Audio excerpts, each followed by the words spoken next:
Hi friends, मैं Vinod sir. सबसे पहले तो आज मैं ये बताना चाहूंगा कि लाइफ में अगर कुछ करना है तो आपको महापुराण, पुराणों में भी और रामायण और गीता, भागवत गीता अर्थात आपसे हिंदी के लैंग्वेज में यानी जितनी किताबें हैं सब टटोलना पड़ेगा। कहां से उसका उद्धरण किया गया है, कोई भी टॉपिक्स हो, चाहे वह किसी नदी की चर्चा की जा रही हो, किसी मरुस्थल की बात की जा रही हो, किसी फसल की बात की जा रही है, किसी यानी कहने का मतलब कोई भी टॉपिक्स आप उठाइए उससे आप चारों तरफ से हेडलाइन करते जाइए कि ये कहां से लिया गया, क्यों उद्धरण किया गया, क्यों ऐसा किया गया। तो आज सबसे पहले हम आपको एक ऐसा टॉपिक चुनिंदा करने जा रहे हैं कि शायद आप उससे पहले हम आपको कहानी जैसे याद कराएंगे। वह है भारत की नदियों में जिसे नर्मदा नाम कहा जाता है। प्यारे, नर्मदा जिसे आप नर्मदा नदी कहते हैं। आज सबसे पहले इनके बारे में बहुत बेदर्द अर्थात प्रेम कहानी बता देंगे। अब आप ध्यान दीजिएगा कि इन्हें नर्मदा नदी को शिवपुत्री भी कहा जाता है। प्यारे, क्या कहा जाता है? शिवपुत्री भी कहा जाता है। क्लियर? आप क्या कहा जाता है? मैंने आपसे बता दिया कि नर्मदा एक ऐसी नदी है जो पश्चिम साइड में अर्थात खंभात की खाड़ी में गिरती है। कहने का मतलब पश्चिम साइड में, पश्चिम की तरफ में, पूर्व से पश्चिम की तरफ जाने वाली चार बड़ी नदियां हैं। कौन कौन? समानता, एक ट्रिक है, याद रखिएगा प्यारे, समानता। सा से साबरमती, साबरमती, और मा से माही, और ना से नर्मदा, और ता से ताप्ती। प्यारे, अब ध्यान देने योग्य बात है, ये चारों नदियां क्या करती हैं? अरब सागर में आती हैं। अरब सागर में ना कि बंगाल की खाड़ी में जाती हैं। आज उसमें से सबसे पहले तो हम आज नर्मदा के बारे में कुछ बताएंगे, और नर्मदा के बारे में जो कुछ भी बताएंगे पहले तो आप इनके बारे में कहानी जैसा आप सुनेंगे, जिससे आपको रोमांचक लगे कि हाँ ये अजीब सी कहानी है कि इतना दर्द भरा रहा होगा। और एक चीज आप भी याद रखिएगा कि नर्मदा एक ऐसी नदी है, नर्मदा एक ऐसी नदी, प्यारे, नर्मदा एक ऐसी नदी है, एक ऐसी नदी है जिसका उल्लेख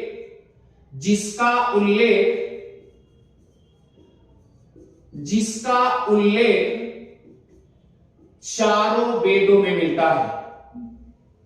चारों वेदों में, गजब बात है। आप सोचिए, चारों वेदों में मिलता है, चारों वेदों में मिलता है। अब प्यारे, ध्यान देने योग्य बात है कि नर्मदा की कौन सी ऐसी दर्द भरी कहानी थी, जरा ध्यान दीजिएगा। पहले तो आप इसे जानेंगे कि नर्मदा नदी का उल्लेख किस पुराण में किया गया है। प्यारे, जैसे 18 पुराण टोटल होते हैं, आपको ये पता है कि 18 पुराण होते हैं, और 18 पुराण में 13वां पुराण क्या है प्यारे? ध्यान दीजिए, 13वां पुराण क्या है? स्कंद पुराण है। प्यारे, ध्यान दीजिएगा, क्या है? स्कंद पुराण। क्या, कौन सा पुराण है? स्कंद पुराण। ध्यान दीजिएगा हमारी बात, हमने कहा कि नर्मदा का उल्लेख पुराणों में किया गया है और चारों वेदों में किया गया है, चारों वेदों में किया गया। प्यारे, ध्यान दीजिए। अब दूसरी बात, टोटल 18 पुराण होते हैं। 18 पुराण में 13वां पुराण क्या है? स्कंद पुराण।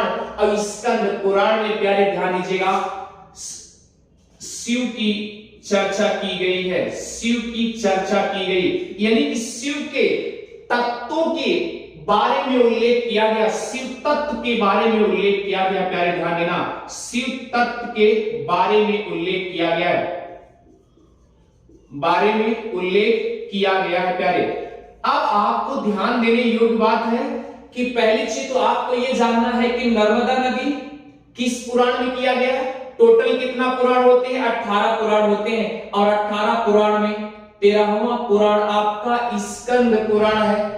और स्कंद पुराण में शिव तत्व के बारे में उल्लेख किया गया। इसका मतलब शिव चर्चा की बात चलती है, यानी शिव का पूरा उल्लेख किया गया। शिव अर्थात शंकर के बारे में टोटली उद्धरण किया गया। प्यारे, और ये कार्तिकेय द्वारा, के द्वारा किया गया है। अब कार्तिकेय द्वारा पूरा उद्धरण किया गया शिव के बारे में पूरा स्कंद पुराण में। और याद रखना, अगर आपसे पूछा जाए प्यारे, स्कंद पुराण आकार में सबसे विस्तृत है, आकार में सबसे विस्तृत है, सबसे बड़ा है स्कंद पुराण। 18 पुराण में ध्यान देना, 13वां पुराण क्या है प्यारे? स्कंद पुराण। और स्कंद पुराण में शिव तत्व के बारे में उल्लेख किया गया। और शिव तत्व किसके द्वारा? कार्तिकेय द्वारा किया गया, कार्तिकेय द्वारा। और स्कंद पुराण एक ऐसा पुराण है प्यारे, ध्यान देना, आकार में सबसे बड़ा भी है, सबसे विस्तृत भी है। और दूसरी बात ये, अब हम बताने क्या जा रहे थे कि नर्मदा नदी की एक बहुत बड़ी प्रेम कहानी है प्यारे, ध्यान देना। अगर ये नर्मदा नदी के बारे में डीपली से आप समझ जाएंगे कि नर्मदा नदी की एक प्रेम कहानी है। और वह प्रेम कहानी जरा ध्यान दीजिएगा कि राजा मैकल की पुत्री है, राजा मैकल की पुत्री नर्मदा है। ध्यान देना, राजा मैकल की पुत्री नर्मदा है। और याद रखना प्यारे कि राजा मैकल ने एक प्रस्ताव भेजे। क्या भेजे? प्रस्ताव भेजे। और प्रस्ताव भेजे क्या कि जो गुलाब कावेरी जो फूल तोड़ के हमारी कन्या राजकुमारी को देगा, उसी से शादी का प्रस्ताव कर दिया जाएगा। तो काफी राजकुमार ने फूल तोड़ने का प्रयास किया, लेकिन तोड़ के दे नहीं पाए। तो दिए कौन? याद रखना प्यारे, सोनभद्र नामक व्यक्ति ने यह फूल तोड़ करके क्या किया? सोनभद्र के पास भिजवा दिए। और राजा मैकल ने क्या किया? राजा मैकल आपको कहीं कहीं मिलेगा, कहीं कहीं राजा मैखल भी मिलेगा, परेशान न होइएगा, लेकिन आपको राजा मैकल ध्यान देना। क्यों? क्योंकि कारण है कि नर्मदा नदी जहां से निकलती है वह छत्तीसगढ़ में प्यारे, छत्तीसगढ़ में एक मैकाल पर्वत है जो कि उत्तर से दक्षिण रेंज है, मैकाल पर्वत। इन्हीं राजा मैकल के नाम पे राजा मैकाल पर्वत पड़ा है, याद रखिएगा। तो प्यारे ध्यान देना है आपको कि सोनभद्र नामक व्यक्ति जब वह फूल तोड़ करके भिजवा देता है तो यह प्रस्ताव हो जाता है। तो याद रखिएगा, नर्मदा कहती है, ध्यान दीजिएगा, नर्मदा कहती है कि शादी होने से पहले मैं जिस व्यक्ति से मेरी शादी हो रही है मैं उसे देखना चाहती हूं। तो नर्मदा की एक सहेली थी, ध्यान दीजिएगा, नर्मदा की एक सहेली थी जिसका नाम था जुहिला। कहीं कहीं जुमेला मिलता है, लेकिन जुहिला, क्या नाम था? जुहिला। अब प्यारे ध्यान देना, ये जुहिला, ये नर्मदा जो है जुहिला को भेज देती है सोनभद्र के पास और कहती है, क्या जरा ध्यान दीजिएगा, कहती है कि मैं सोनभद्र को देखना चाहती हूं क्योंकि मैं देखी नहीं हूं, मेरी शादी तय हो चुकी है। अब वो क्या करती, जुहिला चली जाती है। और जुहिला जब सोनभद्र के पास पहुंचती है तो सोनभद्र, क्योंकि सोनभद्र भी नर्मदा को कभी नहीं देखे थे, जब नर्मदा को नहीं देखे थे तो जुहिला को ही सोनभद्र समझ बैठे। और जब उनको समझ बैठे कि नर्मदा यही है, और उसके बाद क्या हुआ, जुहिला काफी दिन तक तो आई नहीं। और जब नहीं आई तो अब ध्यान दीजिए, जब जुहिला आई नहीं तो नर्मदा व्याकुल पड़ गई, एकदम परेशान हो गई। और परेशान होने के बाद क्या की, जुहिला की खोज में निकल पड़ी कि मेरी दासी, मेरी सहेली कहां चली गई। वह दासी का भी काम करती थी, याद रखना, जुहिला। और उसके बाद जब उसके पास निकल पड़ती है, इत्तेफाक से नर्मदा और इत्तेफाक से जुहिला और सोनभद्र पास मिलते हैं। और उसके बाद ये कहती है, नर्मदा देखने के बाद कहती क्या, जरा ध्यान देना, कहती है आज से मैं शपथ लेती हूं, यानी आजीवन कुंवारी रहूंगी। और इसीलिए ये नर्मदा आजीवन कुंवारी रह जाती है, आजीवन कुंवारी रह जाती है। और ये शादी नहीं करती, और ये जब बेचारे नाराज हो जाती है, क्या हो जाती है प्यारे, नाराज हो जाती है। और ये वहां से तुरंत बैक हो जाती है, उल्टा, मतलब जिस रूट पे जा रही थी, जिस तरफ जा रही थी वहां से बैक हो जाती है, अर्थात क्या नाम, जोहिला और सोनभद्र जिस तरफ थे वहां से नाराज होकर के नर्मदा चली आती है। और इसीलिए एक उद्धरण में मिलता है कि नाराज होने के बाद ये क्या करती है, पश्चिम की तरफ चली जाती है। यह एक कहावत है, एक कहानी जैसा है। अगर इस कहानी को इस तरीके से नर्मदा के बारे में उल्लेख पढ़ेंगे तो प्यारे अच्छे से समझ में आ जाएगा। मैंने आपसे कहा कि नर्मदा नदी को शिवपुत्री भी कहा जाता है। और याद रखना प्यारे, सबसे पहली बात तो यह है स्कंद पुराण में, किस पुराण में, 13वें पुराण में, स्कंद पुराण में नर्मदा को रेवा कहा जाता था।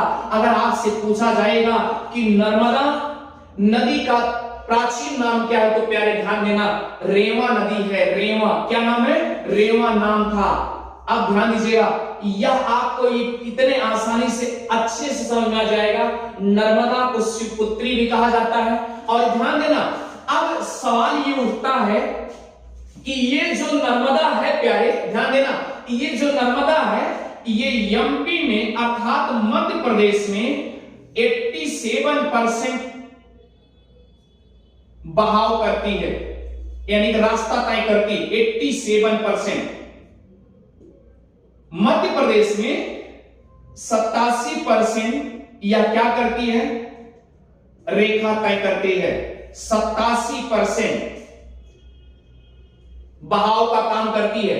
और अगर ये भैया ध्यान दीजिए, अगर किसी राज्य के लिए या किसी जिले के लिए अगर 87% कोई नदी सहारा बन के रहेगी तो स्वाभाविक सी बात हुआ क्या होगा, जीवन रेखा होगी, उसके लिए सहारा तो वही होगी ना। इसीलिए इस नर्मदा नदी को, प्यारे ध्यान देना, इसीलिए इस नर्मदा नदी को क्या होगा, नर्मदा नदी को एमपी का अर्थात मध्य प्रदेश का जीवन रेखा भी कही जाती है। क्या कही जाती है, रेखा, जीवन रेखा कही जाती है, अर्थात रीढ़ वाहिनी भी कही जाती है। नर्मदा नदी कहां की, नर्मदा रीढ़ वाहिनी भी कही जाती है। रीढ़ वाहिनी नदी किसकी, एमपी की भैया, या मध्य प्रदेश की। तो आप इतना ध्यान दीजिएगा, इतना तो आपको ध्यान देना होगा अच्छे से। नर्मदा नदी का प्राचीन नाम क्या है, रेवा है। कहां मिला है, स्कंद पुराण में। अब प्रश्न उठता है प्यारे, स्कंद पुराण कौन सा पुराण है, तो 13वां पुराण है। टोटल कितना पुराण होते हैं प्यारे, 18 पुराण होते हैं। 18 पुराण में 13वां पुराण क्या है, स्कंद पुराण। और स्कंद पुराण में शिव तत्व के बारे में उल्लेख किया गया है। अच्छा, अगर शिव तत्व के बारे में उल्लेख किया गया जिसका मतलब अब कहते हैं शिव के तत्व के बारे में उल्लेख किया गया, इसीलिए उनको शिव की पुत्री भी उपमा दे दी गई, अर्थात नर्मदा नदी को शिव की पुत्री की उपमा दे दी गई। और ये भी बताया गया स्कंद पुराण में, ध्यान देना, आकार में सबसे विस्तृत है, इसका वर्णन नर्मदा नदी का किया गया है प्यारे। तो ध्यान देना, ये सबसे पहली बात तो ये है कि अगर ये वर्णन किया गया तो कार्तिकेय द्वारा किया गया था, और इसीलिए स्कंद पुराण में नर्मदा को शिवपुत्री का दर्जा दे दिया गया। अब प्रश्न उठता है, मैंने आपसे कहा कि स्कंद पुराण आकार में विस्तृत होती है और ये 87% अर्थात 87% क्या करती है, ये केवल एमपी में क्या करती है, पानी अपना न्यौछावर करती है प्यारे। और अगर अपना पानी न्यौछावर करेगी तो उसकी जीवन रेखा बनेगी कि नहीं होगी। अगर जीवन रेखा बन रही है तो स्वाभाविक सी बात क्या होगा, वह जीवन साथी का काम करेगी, अर्थात नर्मदा नदी एमपी की जीवन रेखा या रीढ़ वाहिनी नदी भी कही जाती है। ऐसे नर्मदा को हम सत नमन करते हैं। और दूसरी बात ये भी ध्यान दीजिएगा कि एक जब अभी ये चर्चा में छाया भी रहा कि नर्मदा नदी ध्यान दीजिएगा, नर्मदा नदी का हर पत्थर शिवलिंग के समान है प्यारे। और इसीलिए ध्यान दीजिएगा कि नर्मदा नदी का हर पत्थर किसके समान है, शिवलिंग के समान है। ये आपको कहां मिलेगा, स्कंद पुराण में मिलेगा प्यारे।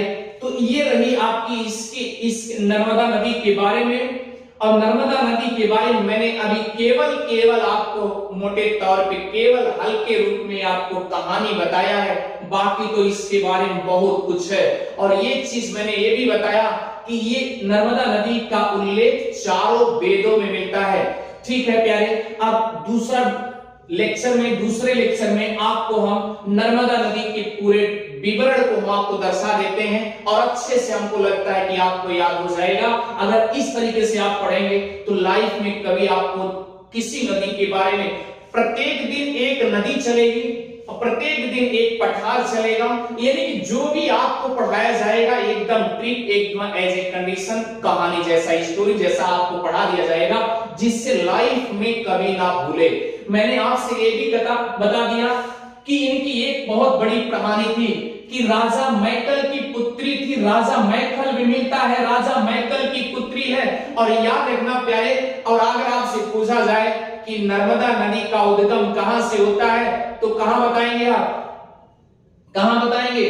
छत्तीसगढ़ और एमपी और छत्तीसगढ़ में एक उत्तर से दक्षिण क्या है आपका एक श्रृंखला है, पर्वत की चोटियां श्रृंखला है, उसी में अर्थात उसको क्या बोलते हैं? मैकाल पर्वत बोलते हैं। इन्हीं राजा मैकल के नाम पर प्यारे राजा मैकाल भी पड़ गया, मैकाल पर्वत भी पड़ गया। और राजा मैकाल जो पर्वत पड़ा है, मैकाल पर्वत पड़ा है, वह मैकाल की सबसे ऊंची चोटी प्यारे आपकी क्या है? क्या है बता सकते हैं आप? अमरकंटक चोटी 1057 मीटर ऊंचा है। तो कितना है? अब इसके बारे में अगले वीडियो में आपको मिलेगा। और मां से एक ही शब्द कहेंगे, अगर आपको अच्छा लग रहा है तो सब्सक्राइब और शेयर करते रहिएगा। हर दिन हर प्रत्येक वीडियो में आपको ऐसी कहानी, इस तरीके से कहानी जैसा आपको अच्छे से अच्छे एकदम नदी, पठार, मरुस्थल, सब के सब ज्योग्राफी, हिस्ट्री, पॉलिटी आपको कहानी जैसा समझा दिया जाएगा। लेकिन आप सब्सक्राइब और शेयर करना ना भूलें। रोज यानी डेली के डेली आपको एक वीडियो जरूर मिलेगा और इससे हम कहेंगे कि आप अच्छे से आपका ये प्रस्ताव याद होता जाएगा, कभी भूलेगा नहीं कि नर्मदा नदी का प्राचीन नाम क्या था? रीवा नहीं, रेवा। याद रखना, ये कहां मिलता है? स्कंद पुराण में मिलता है। और स्कंद पुराण में किसका उल्लेख है? शिव तत्व के बारे में उल्लेख किया गया प्यारे, यानी शिव के ही चर्चा किया गया, शिव, और इसीलिए दर्जा क्या दे दिया गया? शिवपुत्री। अब चलते हैं नेक्स्ट वीडियो की तरफ। आप नेक्स्ट वीडियो में आप देखेंगे कि नर्मदा नदी का उल्लेख कैसे कैसे हुआ, कहां कहां हुआ, कैसे कैसे जा रही है। ओके भैया, थैंक यू।